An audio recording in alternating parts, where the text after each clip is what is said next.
Opa, opa, opa.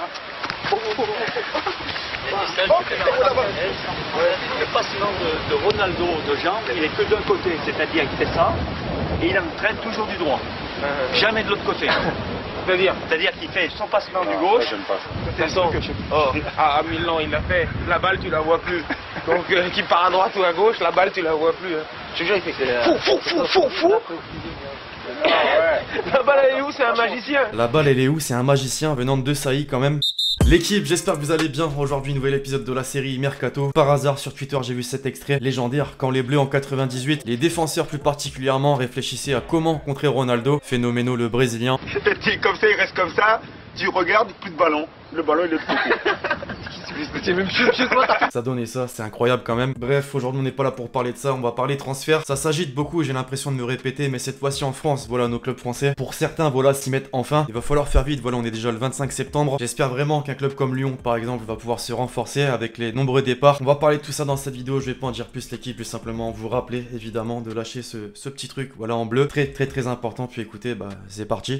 On entre dans le vif du sujet, désormais l'équipe en France pour commencer aujourd'hui, ça bouge enfin chez certaines équipes de notre championnat comme le titre, le journal L'équipe cette semaine. Le PSG passe la seconde dans ce marché des transferts après avoir renforcé le couloir droit avec la venue de Florenzi. Les dirigeants parisiens espèrent toujours trouver le successeur de Thiago Silva en défense. On en parlait en ce début de semaine, les négociations avec Naples pour Koulibaly ont bel et bien été entamées, comme l'a révélé la Gazzetta dello Sport. Antonio Rudiger est lui aussi en ligne de mire. Selon le Daily Mail, le club de la capitale aurait montré un intérêt pour le défenseur central allemand des Blues. Le média évoque même un prêt d'une saison. Dans l'entrejeu, maintenant si Dele Alli était évoqué, l'international anglais ne devrait finalement pas rallier la capitale. Ses exigences salariales ont rapidement refroidi les ardeurs et la piste est abandonnée. Du coup, le PSG a lancé le dossier Timwe Bakayoko. À en croire Foot Mercato, l'international français pourrait revenir en Ligue 1. La direction parisienne et l'entourage du joueur auraient prévu une rencontre dans les prochains jours afin d'évoquer un transfert potentiel. Chelsea, de son côté, pourrait accepter un prix avec une option d'achat d'environ 30 millions d'euros pour leur milieu de terrain. De quoi satisfaire le club français finalement qui cherche depuis plusieurs semaines un milieu box-to-box à moindre frais. Enfin, concernant le secteur offensif, après les départs de Cavani et Choupo-Moting, les suspensions de Neymar et Di Maria, le club parisien va se retrouver en manque de solutions en attaque. De ce fait, Leonardo réfléchirait à faire venir un renfort. Un nouveau nom a fait apparition ces derniers jours, selon les informations de Foot Mercato. Encore, le directeur sportif parisien a récemment pris des nouvelles sur la situation d'Ivan Perisic. Prêté par l'Inter au Bayern la saison passée, l'ailier croate a été performant, mais pas suffisamment pour la formation bavaroise qui n'a donc pas levé l'option d'achat de 15 millions d'euros. Le PSG compte donc en profiter, mais attention à la concurrence, Manchester United a déjà une longueur d'avance dans le dossier. Sur le côté des départs, maintenant, l'avenir de Draxler est encore remis en question. Le champion de France voudrait s'en débarrasser, mais le joueur traîne les pieds et souhaite aller au bout de son contrat juteux. Cependant, plusieurs clubs ont suivi sa situation de près au cours de ces derniers mois, le Bayer Leverkusen et le Hertha Berlin entre autres. Plus récemment, la Lazio a montré un intérêt mais n'a pas forcément de quoi assumer son salaire. En revanche, un nouveau courtisan pourrait pallier à ce problème. Selon le site russe Sport Express, le Zénith Saint-Pétersbourg serait en discussion avec le représentant du milieu offensif. Trop dépendant de Malcolm pour créer du jeu, les dirigeants voient en lui le joueur capable de redonner de la créativité. Affaire à suivre. À Marseille, désormais, Villas-Boas l'a annoncé le week-end dernier, un jeune attaquant de 18-19 ans, une pépite pour reprendre ses propos, allait débarquer. C'est officiel, Luis Enrique rejoint l'Olympique de Marseille contre un chèque de 12 millions d'euros. Le Mbappé brésilien, comme certains le surnomment, arrive en provenance de Botafogo et signe un contrat de 5 ans avec le club olympien. Alors selon vous, une bonne affaire, mais Marseillais. D'ailleurs, je compte lui dédier une vidéo ce week-end, dites-moi si ça vous intéresse dans les commentaires. Du côté de Lyon, à présent, alors que certains joueurs devraient encore faire leur bagage d'ici le 5 octobre, Aulas espère faire rester Memphis Depay. Dans un entretien accordé au Progrès, le président lyonnais a révélé avoir formulé une offre en or à l'attaquant néerlandais qui en principe ne se refuse pas, pour reprendre ses termes, avant de mettre tout de même une touche de pessimisme. S'il ne reste pas, on s'adaptera. En attendant, la direction lyonnaise travaille toujours sur les potentiels venus d'ici la fin du mercato estival. Suivi depuis plusieurs semaines, Facundo Pellistri était annoncé plus proche que jamais de l'OL. Une offre de 5 millions d'euros a été formulée au club sud-américain qui l'a refusé malheureusement dans la foulée. Néanmoins, l'un des dirigeants a établi une contre-proposition dans la foulée. Reste à savoir évidemment le contenu de celle-ci et la position du club français. Pour l'attaque, d'ailleurs les Guns pensent également à Jovetic. Selon Téléfoot, il serait une piste envisagée en cas d'un ou plusieurs départs dans le secteur offensif. À l'étranger, dorénavant un duel Barça-Bayern a lieu en ce moment même pour le latéral américain de l'Ajax, Serginho Dest. Longtemps annoncé en direction de la formation bavaroise, les Catalans seraient en passe de la devancé sur le dossier. Selon Catalunya Radio qui a interrogé un proche de la pépite, l'accord serait total entre le joueur et les Blaugrana. Il serait attendu à Barcelone dans les prochains jours et assurera donc la succession de Nelson Semedo parti en Angleterre vers Wolverhampton. Puis c'était pressenti et c'est désormais acté. Le Stade Rennais et Chelsea ont officialisé simultanément jeudi le transfert d'Edouard Mendy. Le gardien sénégalais de 28 ans s'est engagé pour 5 ans. Rennes empoche 25 millions d'euros dans l'opération. Un temps courtisé par Rennes, tiens justement le défenseur de l'Inter Milan Diego Godin s'est finalement engagé avec Cagliari. À 34 ans, le capitaine de l'Uruguay a signé un bail de 3 ans. L'Atlético Madrid a annoncé mercredi soir l'arrivée de Luis Suarez en provenance du Barça. Alors qu'on l'annonçait gratuitement, les Colchoneros auraient finalement déboursé près de 6 millions d'euros pour l'arracher. À la recherche d'un buteur pour compenser le départ de Timo Werner à Chelsea, le RB Leipzig a enfin trouvé preneur. Du côté de Trabzonspor, le club allemand s'est tourné en direction de l'attaquant norvégien Alexander Sorloth. Il arrive contre un chèque de 22 millions d'euros, bonus compris. Le club de Marcelo Bielsa, Leeds United, a confirmé la venue du défenseur central Diego Llorente qui appartenait à la Real Sociedad. Il s'est engagé jusqu'en 2024. Le club anglais a déboursé près de 20 millions d'euros pour l'enrôler. L'AS Monaco a confirmé ce vendredi l'arrivée du jeune mais déjà expérimenté Florentino Luis. Le milieu polyvalent international espoir portugais est prêté sans option d'achat par le Benfica Lisbonne. Romain Philippotto quitte Nîmes pour Brest contre 500 000 euros. Le joueur de 32 ans a signé un contrat de 2 ans. La fédération néerlandaise de football a nommé ce mercredi Frank de Boer au poste de sélectionneur des Pays-Bas après le départ de Coman au Barça. Le technicien danois Jes Torup a été nommé entraîneur du Racing Genk. Il a signé jusqu'en 2023. Le jeune milieu de terrain Lucien Agoumé a été prêté par l'Inter Milan à la Spezia. 8 mois après son arrivée, Mbwana Samata quitte déjà Aston Villa. L'attaquant tanzanien est transféré au Fenerbahçe contre un chèque de 6 millions d'euros. Enfin, le Göztepe se renforce en défense avec la venue du Bosnien Marko Mijojevic. Il a signé un contrat de 3 ans. Bref, voilà l'équipe, c'est tout pour l'épisode Mercato du jour. J'espère vraiment que vous l'avez kiffé. Je compte sur vous si c'est le cas pour lâcher le gros pouce bleu. Donnez-moi votre avis dans les commentaires sur tous les transferts probables et les transferts officiels qu'on a pu citer dans cette vidéo. Puis d'ici là, on se retrouve très vite sur la chaîne pour de nouvelles vidéos. C'était LexG.